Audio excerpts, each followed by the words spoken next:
All right, welcome everybody to this AFC South show number 230. We're here to react to Week 12. With me, as always, we have a fan from each team. Starting to my right is Justin from Unstable Tag That's Team me. Talk, Kingmaker Sports. How's it all going over there, Justin? Oh, pretty good, man. Been pretty busy. Fantasy football trade deadlines and everything, and then we got playoffs coming up. So it's crunch time for fantasy football. So me and Mick and Slayton, man, we're getting ready. Grinding. Make sure y'all check them out right after this show. They'll be going live for their fantasy advice for this week. Above him, we got Isaiah from Third and Teal. Different Sliding kind of in. fantasies in these parts. And I do both fantasies. So how we doing, Isaiah? Pretty good. Just got off work and got home, ready to talk some football before I go to bed. You look like you just got through playing 9 holes. Hey, you know. That's his favorite shirt. I think he's done more episodes in this shirt than any other shirt. I just bought me a new driver and a new 7-iron, so I'm pretty excited for Friday. Terrible, but I want to get into it. I bought a cheap set. I was going to pay $400 for this set of clubs, right? Found a dude on Marketplace. He slightly dented the driver on the very outside. Got the whole set from Will. It's a Wilson starter set for $120. Not bad. And I was like, hell yeah. Mm-hmm. Yeah, I'm not very good, but it's definitely a good All time. on the end practice swing things too. I was like, heck yeah. There's got to start somewhere.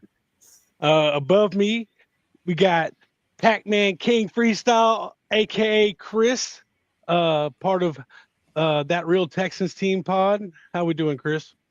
Man, I'm doing great. I don't golf, but I would like to. But he freestyles, and we've actually got a beat queued up right now. You're going to freestyle for Yeah. But maybe next time. Maybe next Golf time. is a love-hate relationship. What does like Keon Coleman say? Tiger wish he could. Well, Keon Coleman's got lots of time to practice his golf game with all them healthy scratches he's been getting. Yeah, So. no doubt. Make sure y'all check out Chris at That Crazy Podcast and Talk on YouTube as well. I'm Andrew, one half of Titans Table for Two, and we're ready to get into this reaction. Chris, you weren't with us when we did the preview, and so I just want to get your thoughts on the Texas game before we dive into all this stuff. What did you think about that game? So I might be a little different than whatever Curtis said. So great win. I thought it was a great win. Proved nothing to me because we don't have our starter in, and it's a possibility that our starter can come back against the Colts and be bad. That is something that can happen. Come on, CJ.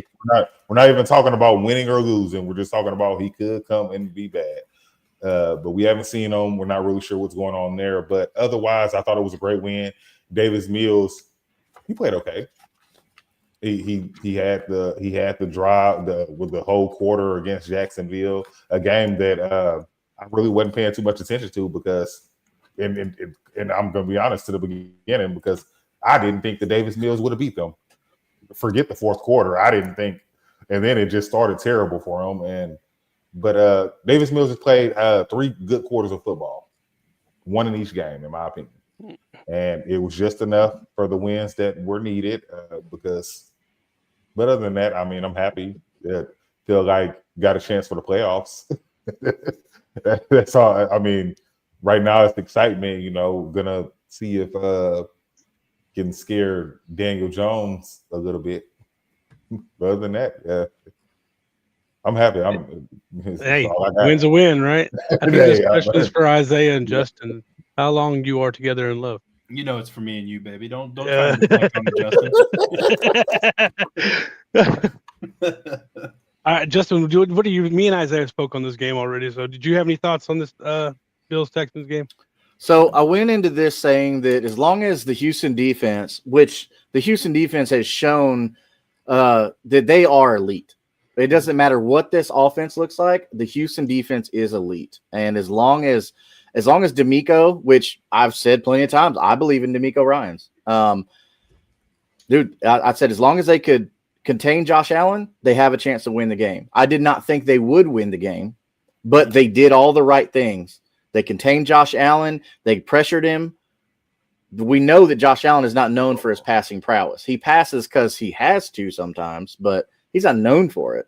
Yeah. And bro, Houston defense showed up. I couldn't have been more impressed with the Houston defense. Like I'm as a Colts fan, I'm nervous for Week 13. What is going on here? Look at all these boyfriends. That's what we got in the chat. Yeah. How you got 2 first names? Crazy. I don't know. No, it's his and his boyfriend's. Bro, you look like you're gonna nutmeg me and do my taxes simultaneously. I don't know how to feel. Oh, wow. All right. Okay. Yep. Yeah, that's kind of how I felt about it too. Sorry, that threw me off. Oh man, hey man, our comments don't be like this. Where views are going. I think this has a lot to do with the new way you can go live. Yeah, because of if you notice that next to their comment, they're all in the 9/16 or whatever that D will kill Denny. ARC yet? Hey. Yeah, you're not lying, man. The Houston defense is crazy. Like they're gonna get to you. Robert following the theme with that D. Mm-hmm.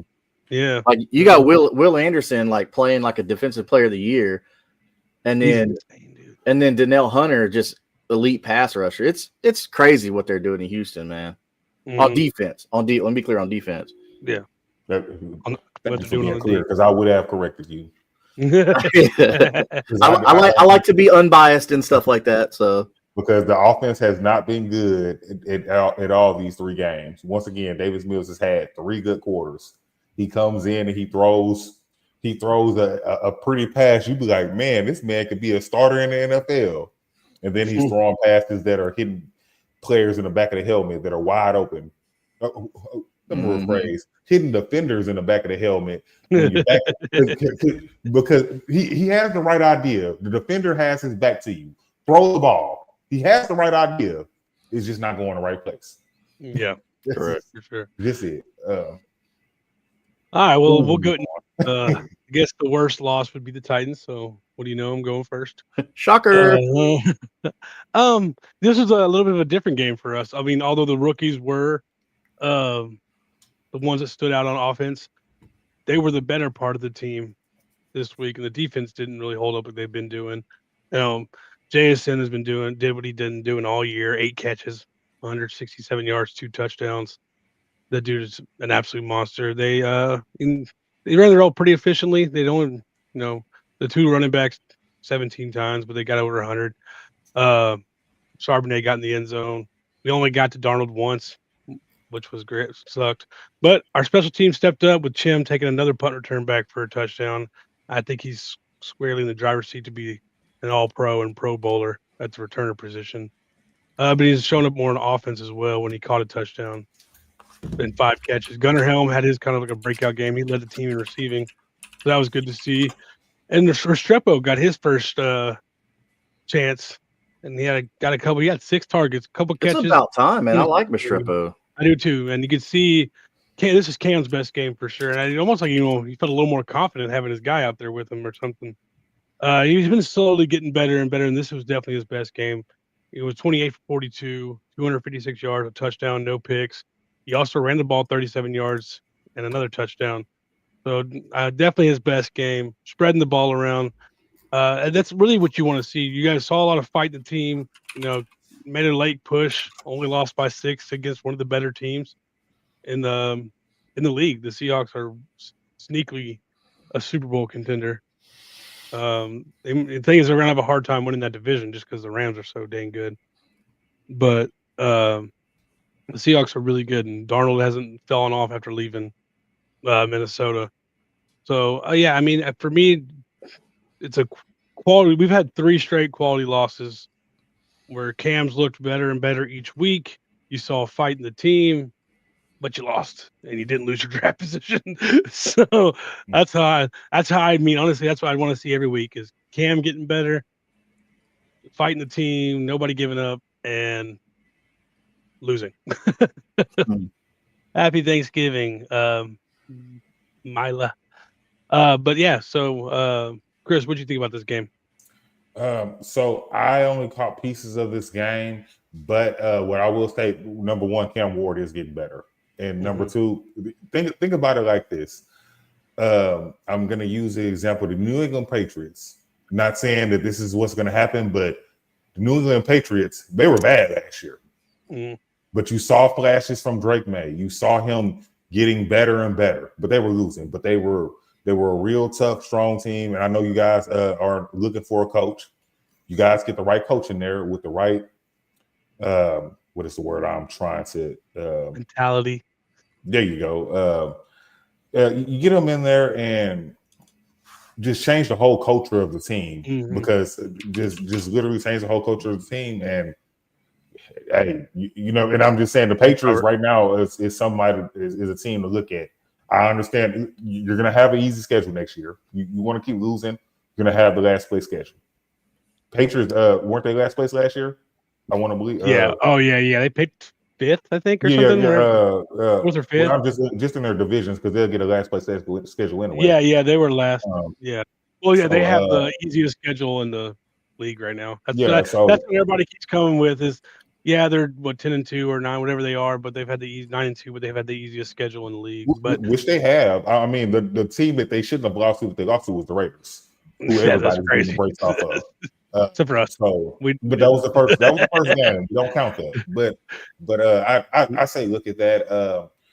Cam's getting better. He threw a great pass against the Texans at the end of the game. That was a great pass. Oh, to Delaney Walker. Yeah, that was beautiful. It was a great pass. So that's he's getting better and better, and I'm rooting for him because he's from West Columbia, not too far from Houston. So rooting for him. Appreciate it. Isaiah, what do you have to say about this one? Titans are bad. Yeah. No, I mean, Fair. you know, Fair. it was the best case scenario. End of show. Yeah, game over. It was the best case scenario for the Titans. They lost the game while all of their young stars still improved and showed that they can be good players in the NFL. That's really the narrative that the Tennessee Titans hopefully can follow every week. Is that you get improvement out of the guys that you're looking that will be the future franchise guys, your quarterback, your stud wide receiver, who is also a stud returner, your young tight end, your other guys that, you know, may or may not be getting fed by Cam Ward because he's his homie and he wants him to do well in the NFL. Xavier Restrepo. I saw one of them and I was like, oh man, it's like he's trying to feed Restrepo like 3 more passes in a row, basically. Yeah. I'm like, yeah, he wants his dog. I mean, hey, listen, as long as they're completions and he's catching the ball, I mean, fuck it, you know. I mean, it doesn't need to be the best thing ever. He wants his guy. He wanted them to draft him, and he was completing passes. That's what's important. I mean, Trevor Lawrence probably did the same thing with ETN. Like, they went to college together. It worked out. The chemistry was there. Oh, yeah. At least with Ward and Restrepo, like, you know, it's not just like, oh, he's my friend. Like, no, we had chemistry in college. Yep. We put up numbers. So at least there's that, you know. Oh, yeah, no, I agree. You can definitely see the chemistry, too, because Cam is the guy who likes to make plays out of structure. Like that's why you draft him, is he has to get out of the pocket. He'll find something. He's like the antagonist to Will Levis. Will Levis tries to do that, but it doesn't work. Cam makes it work, and you can tell Strep has played with him before because he knows where to run right to the open spot, and Cam's going to find him. And you saw that chemistry exactly. The word you're looking for is antithesis, sir. No. Yeah, you're right. My bad. One of them is literally the antithesis of Will Levis. I could have just said anti, and it would have worked too. Yes, anti Will Levis. But yeah, I mean the play where he juked the defensive end out, and he's running out of bounds, and he's getting hit, and he's like diagonal to the out of bounds line, and he throws it a dot to Strep in the middle of the field with nobody around him. Like you tell they play together. He knows where to go. He knows where Cam's going to be looking. So yeah, when I sent that text, the first one, it was a play where like literally the tight end and the running back were wide open, and Ward just like kept holding on to the ball, and then he hit Restrepo for like 1 less yard than he would have hit the tight end for while he was wide open. I'm like, I see what you're doing. I see what you're doing. But no, I mean honestly though, he had a good I guess debut is the best way to put it. I mean, he played well. I wish maybe next year. Yeah, I think the 9 project isn't going too well for him. I didn't like him coming out, man. I didn't either. He didn't throw the ball. That's what I'm saying. He was really good at handing it off to Blake Corum. he was excellent at that. Then they had one game where they ran the ball like 42 times and he had like 8 pass attempts. How do you think that guy's the future of a franchise? Well, because Jim Harbaugh said he was. So That's true. He's the You best gotta see- quarterback. I'm sorry. Did Jim Harbaugh draft him? No. I mean, he did have Justin Herbert. Well, he Clearly, did have Justin you know, Trade well, Justin yeah, Herbert for that he pick has and draft everybody's- fucking. he's everybody's poster boy. JJ's running his stock down so that they can trade Herbert for him. You know, that's what it is. I'm sorry. Hey, Bring Me the Horizon's a dope band, man. He said, "Bro, looks zesty as fuck." Zesty. I'll take that as a compliment. Hey, Thank Bring Me you. the Horizon. You Is said a it, good Rudy. band. I love that, man. Justin, do you have any thoughts on this game? No, it was really good to see Restrepo get some action, man. I know I was real high on him going into the season. I actually in Dynasty I drafted him a bunch in rookies because I believe in that. I think he's really good and he's going to win out. But he's one of those guys that, you know, it'll take another offseason where he's not trying to make the team. Now he's made the team and he's learning the offense. Happy birthday, Ben. Not going to say the last word because I'm not stupid. But yeah, I mean, there's better days for Tennessee. As far as your coaching goes, stay away from Lou Anarumo. I'm gonna say it one time. I don't want Lou. Well, apparently the Giants do, and it's pissing me off. Lou's a good coach. I'm not sure he's ready to be a head coach. All right, well, but before I didn't mention the rookies on defense and the young guys. Kevin Winston led the team in tackles all over the field. Such a great continues. The big one is everybody was upset whenever we got rid of Brownlee and McCreary, but Marcus Harris has been a beast in the slot for us, and he had 2 pass defense. So no worries. I think that's our slot of the future right there is Marcus Harris. So want to point that out too. We'll get to the next game, which was the next loss on the bracket. Is the Colts and Chiefs in overtime. I know Justin's got a lot to say about this one. All right, so the league's not even trying to hide it anymore. I know this. Everybody says, "Oh, the Colts are just complaining about calls," but why is it's not a coincidence when every time the Chiefs have like playing a good opponent and they're trying to get that win, there's always controversial officiating. Okay, and here it is. Okay. And it doesn't help that Tony Romo is acting like he's trying to get a job for the Chiefs with his commentating. Like that's the most biased commentating. Patrick Mahomes, he's the greatest quarterback ever. Nobody can miss a pass like Patrick Mahomes. Yeah. I hate that guy. Yeah. So that is crazy, man. So like, okay, so Noah Gray, just a couple quick examples, and I'll get into everything else. But Noah Gray goes up. Crazy hops to go up there and get this ball.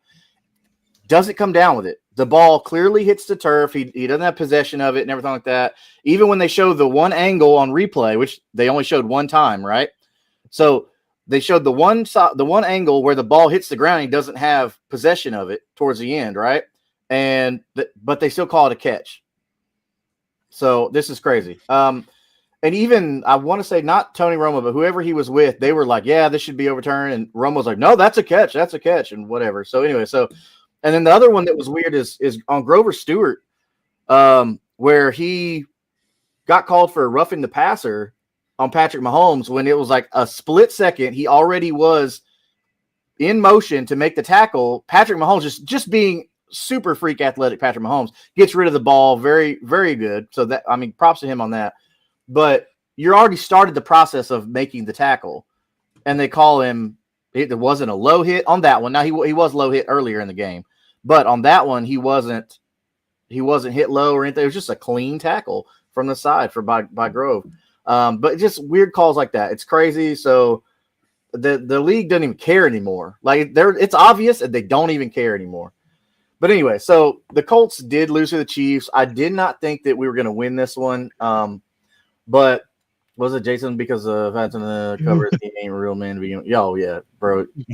Jessica Simpson and Carrie Underwood, you ain't no real man, bro. But anyway, so Daniel Jones pretty much got held in check. Yeah, he threw two touchdowns, but bro didn't even break 200 in the yardage column there. The biggest what are you doing moment, which Jeff was all over the text thread, and he's got a point, man. Like pass. Daniel Jones threw the ball 31 times. First off, that's a mistake. Okay. He only completed 19 of them.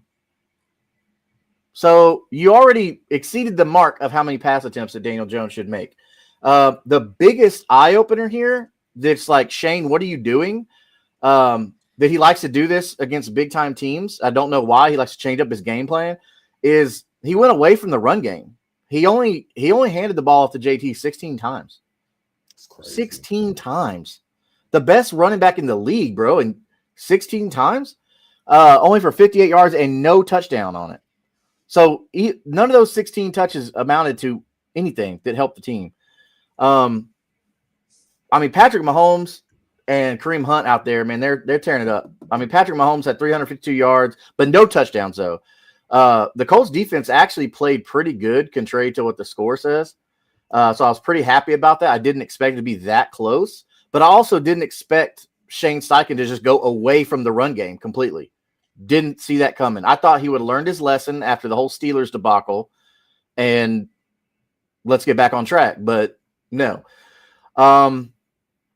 But Kareem Hunt, over 100 yards and touchdown. He looked good, but he got fed, though. He had 30 touches. So when you feed a decent running back, you'll get numbers. So imagine what happens when you feed an elite running back. So Rashee Rice, Rashee Rice is an elite receiver, man. He's going to get his. He got 141 yards, but they held him without a touchdown. So Sauce actually did really well. He wasn't just covering one receiver, which was nice. They used him all over the place. So that's good to see that you pay 2 first-round picks for this kid. You want to get everything out of him. But that's the Lou Anarumo effect, though. Like as I've come on here and talked about before, Lou Anarumo is not just going to say, "Oh, well, you're a corner. You're only going to do corner assignments. You're a safety. You're only going to do safety assignments." He doesn't do that. He's like, "Hey, you're an athlete. I'm going to put you in a position to be athletic, to make a play."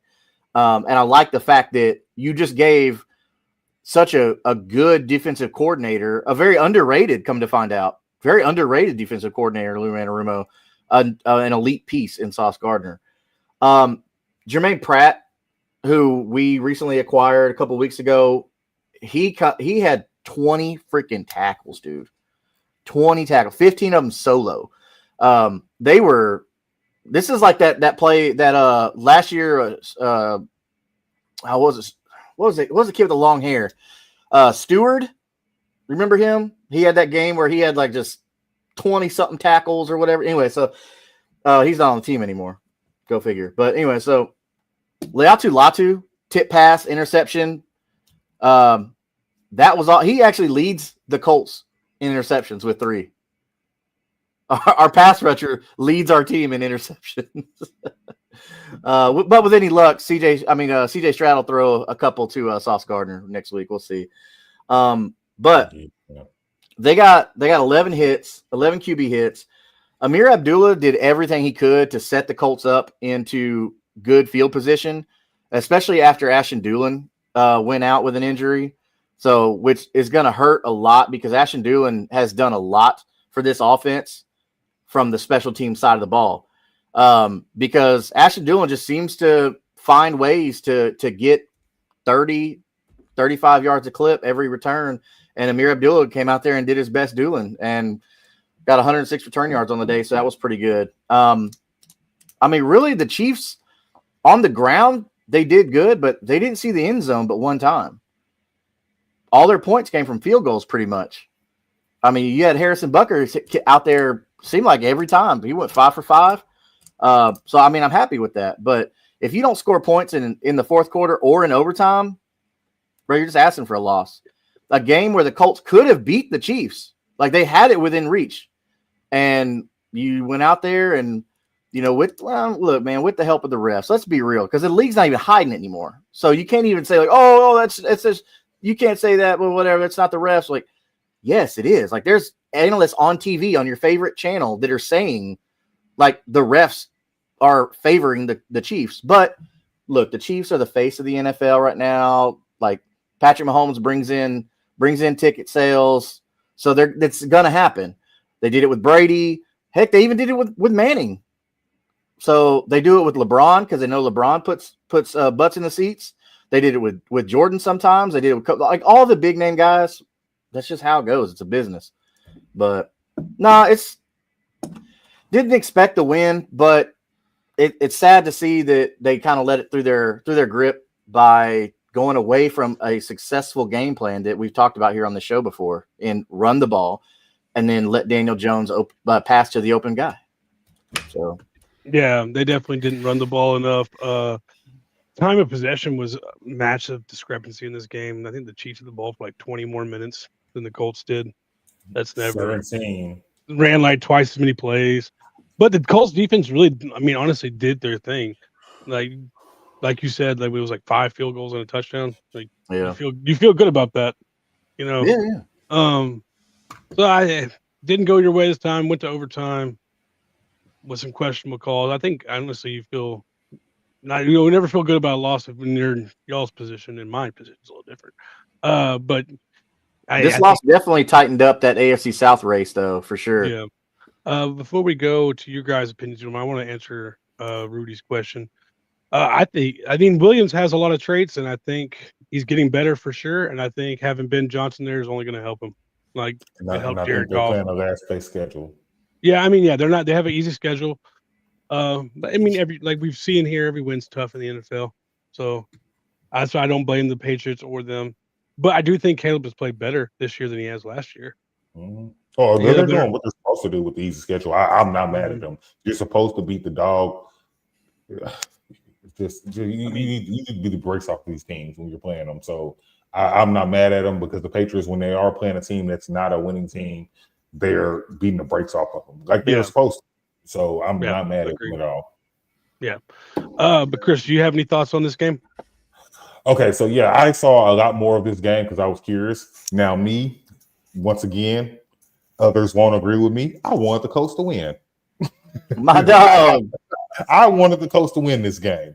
I thought the Colts were going to win this game when it started. As I'm watching the game, because now, of course, I want to see my team win the South. Who doesn't want to see their team win a division? That is what I would like to see. But also at the same time, I don't care what anybody says. Like you said about the refs, I don't want to see the Kansas City Chiefs in the playoffs. With that being said, time of possession. You mentioned the penalty calls and things like that adds to their time of possession. That's why they have these 97-yard drives that are ending in field goals because we can sneak a flag in here and there because I do agree that they do it. And if anybody was watching the Texans and the Chiefs in the playoffs last year, we saw it was blatant. They don't care. We know that. I honestly think the only way to beat the Chiefs is just to be beating the brakes off of them the entire game. If you let them keep it close, the refs are gonna give them the edge, and that's just how I feel. And I feel like any game that I'm seeing them playing, if they have a chance in it, if they're not getting the brakes beat off of them, there's nothing you can do. And once again, I saw the messages that Jeff was saying about the pass passers. I don't understand that.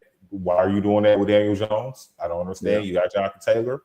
Jonathan Taylor is someone who I am scared of, but at the same time, 16 carries is crazy when Kareem Hunt is getting 30, and Kareem Hunt isn't a quarter of what Jonathan Taylor is. Yeah. And Kareem Hunt, in my opinion, has not been a good running back in a long time. And since his first year with the Chiefs. Exactly. Since he did what he did. So, I think this is his first 100-yard game, and who knows? Can anybody tell me the last time Kareem Hunt had a 100-yard game? It's probably been at least 3 years. Exactly. Pacheco was out a lot last year. Did he not get one last year? Kareem Hunt did not play very well last year either. He did not play well at all. They threw the ball a lot last year. Yeah. Well, and last year was kind of Pacheco's kind of big year too. He got hurt. He got hurt the year before. Oh no, that was the year before that. I'm sorry. Yeah. He got hurt. Yeah, he got hurt last year. But with that being said, that's just what I think. People can say what they want, but the thing about it is, you got to get tired. You got to get tired of seeing the Chiefs go to the AFC Championship. And also, I believe that each team controls their own destiny at this point. Because I feel like if you win, you don't have to worry about that. I'm just to be honest, Justin, we play you guys twice. So we play you guys twice and the Jags play you guys twice.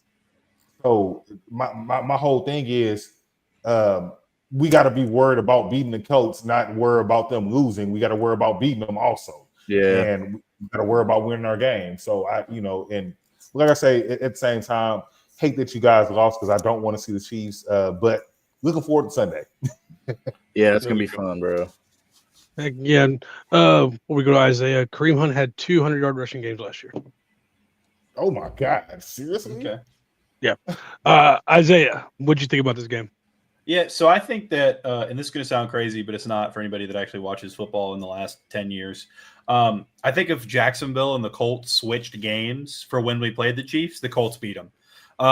If you've noticed anything throughout Patrick Mahomes' entire career, and this is where I'm landing the plane, there's always like this manufactured, like playing from behind, like what's the word for it? I'm looking, not controversy, like a storyline almost. Yeah, it's always a storyline, and like it's always comebacks though. They never just like go out and beat every single team by 50 points when everybody thinks they can. And even in the playoffs, like their first playoff run where they came back like 21-0 from the Texans or whatever that score was, and like not to like bring that up, but like that entire playoff run and a lot of their playoff runs, when they're the favored team, they get down by 10 or 15, 20 points, and they somehow come back and win. Yeah, I think we were up by 10 on them that same run. Yeah, I think that part of this, if the tinfoil hat is tinfoil hatting, I think that the Chiefs are unfortunately going to make the playoffs, and the whole storyline going in is going to be, oh, they started out blah blah blah, like they had no hope, and yeah, I fucking hate the NFL for that. But with this game, though, I mean, this is a completely winnable game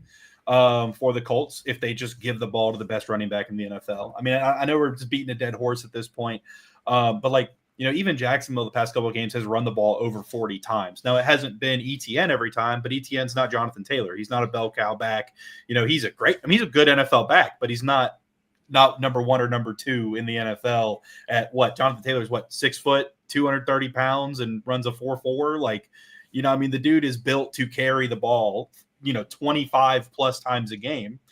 And Daniel Jones has been playing good, but Daniel Jones is not Joe Burrow. He's not, Patrick Mahomes. He is a good quarterback that can throw the ball, and he's going to keep it out of dangerous situations for the most part. And he has that. He has done well this year, but this is not a team built to stand on the back of Daniel Jones. If they give Jonathan Taylor 10 more carries this game, I think they handily win it.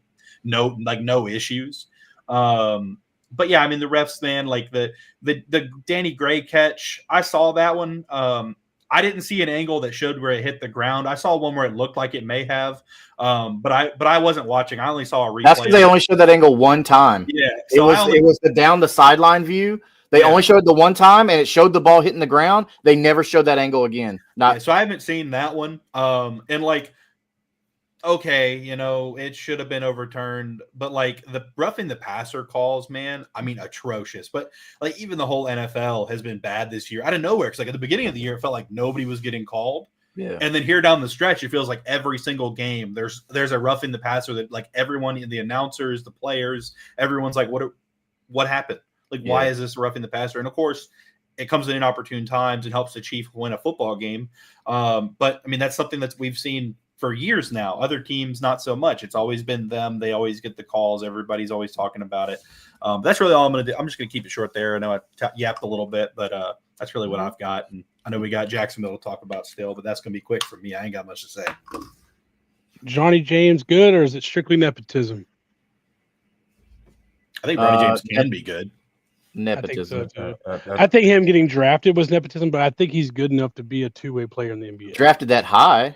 I think he's the last bottom five pick of the draft. He shouldn't have been drafted at all. So yeah, that's high. That's what I said. And then you said drafted that high. I was like, but I think he's good enough to be an NBA. You got to wait for the zinger that goes back into the G League and comes like. I think he can be a decent player, but I think he got drafted out of nepotism. But I think he has the potential to be into the bench player for sure. But yeah, we'll go ahead and get into the regular sport we're here to talk about. Jacksonville, Arizona. I say it seems like the Jacksonville just kind of just plays to whatever their competition level's at.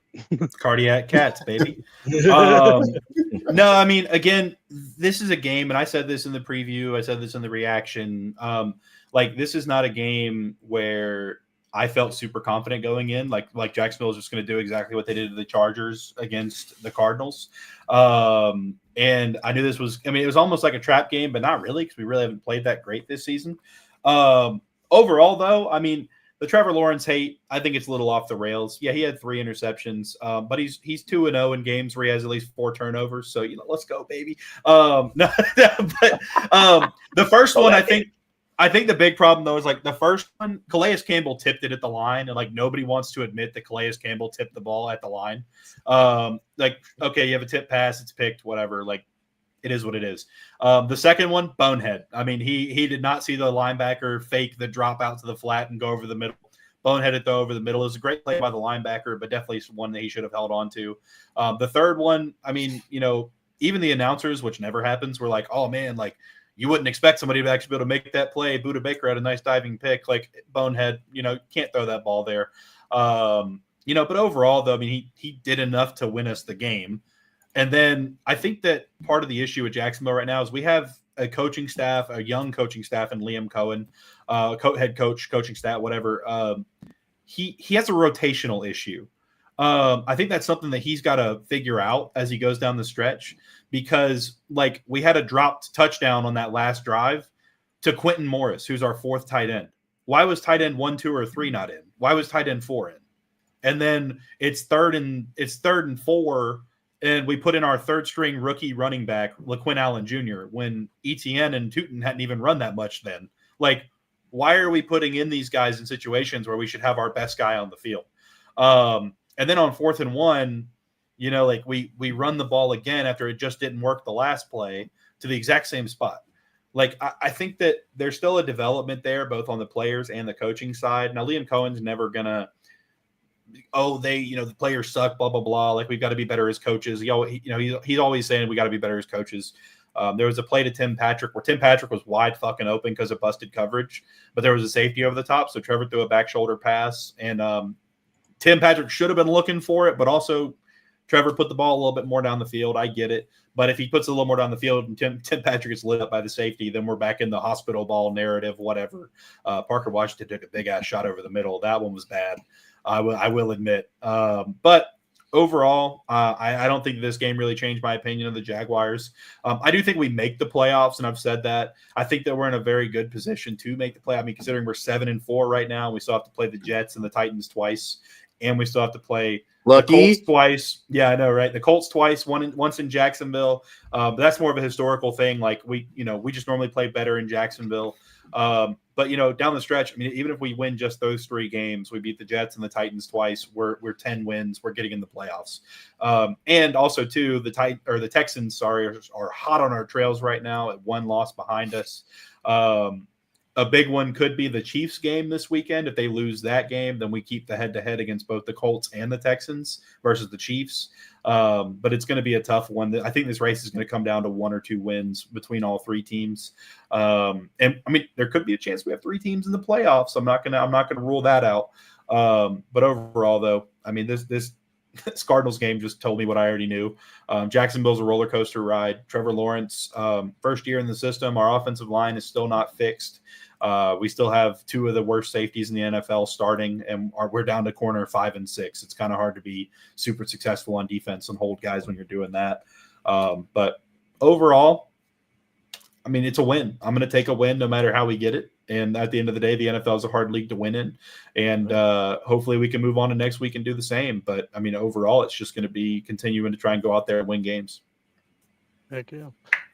Rude, we are usually Mondays or Tuesdays for reaction and then Saturdays for preview for the week. So usually around this time. Make it real quick so Justin can get out of here. I said in the chat, to me, this game just kind of felt like the whole Trevor Lawrence experience put into one game. That's what it felt like. So, but yeah, that's all I got for it. Like I said, I want to get Justin out of here so he can get on his show. Chris, Justin, y'all got anything? I knew the Cardinals would give them issues, but I didn't see Jacksonville losing. I mean, the turnovers is crazy, but I didn't really see them losing that game. The Cardinals are bad. They lost to the Titans, dude. They don't even know who the quarterback is. So It's they're Jacoby. bad. It better be Jacoby Brissett. Congrats to Jacksonville. It honestly, if the Colts don't get it together, Jacksonville might take that #1 spot the way it's looking, because y'all have your schedule is getting very favorable, and like you said, you did beat the Chiefs, and once again, you got to play the Colts twice also. So, yeah. All right, you got anything about this game, Justin? No, I think the Jags have more. They have more to offer, and I'm starting to kind of buy in on Liam Cohen a little bit. I think he's got the right makeup for what that team needs based on the talent that they have. But I mean, not having your stars like Travis Hunter and BTJ definitely doesn't help. And then you get Brenton Strange back, so that's good. That helps. But yes, yeah, he saw had a big winning game though. for us. I mean, it sucked, but at least we got winning. And I benched him this week because I was like, man, coming back from a hip injury, one little pop. I was like, man, I don't really trust that, and I should have trusted it based on necessity. I mean, he was a big guy based on necessity. Yeah, I think he was 5 for 93, 5 catches, 93 yards, no touchdowns, but on 5 targets too. Yeah, on 5 targets. Yeah, I mean, that's a big thing is apparently Trevor Lawrence does not throw an uncatchable football, considering Jacoby Myers and Brenton Strange don't drop it. So if he could teach that sorcery to the rest of the team. It's almost like Trevor Lawrence is a good quarterback. Where have I heard that before? Dan Orlovsky said it best. You have a couple throws a game where Trevor Lawrence looks like he's one of the best in the position, and then you have other plays where you're wondering what's going on and why is he starting. We just need that consistency. That's all it is. Yeah. Trevor Lawrence experience, baby. All right, we're going to get out of here. Once again, make sure you check out Chris on that crazy podcast and talk, and also that Real Texans team pod with Curtis and Mike. Go over to Third and Teal. Check out Isaiah with Eric and Trevor holding it down over there. Justin on Tag Team Talk if you're a wrestling fan, Unstabled for Colts fan. And right after this, Kingmaker Sports doing all your things fantasy. Come check me out on Titans Table for 2. And on that note, be good people and fuck the Cowboys. Oh, yeah. Always. Yes, sir.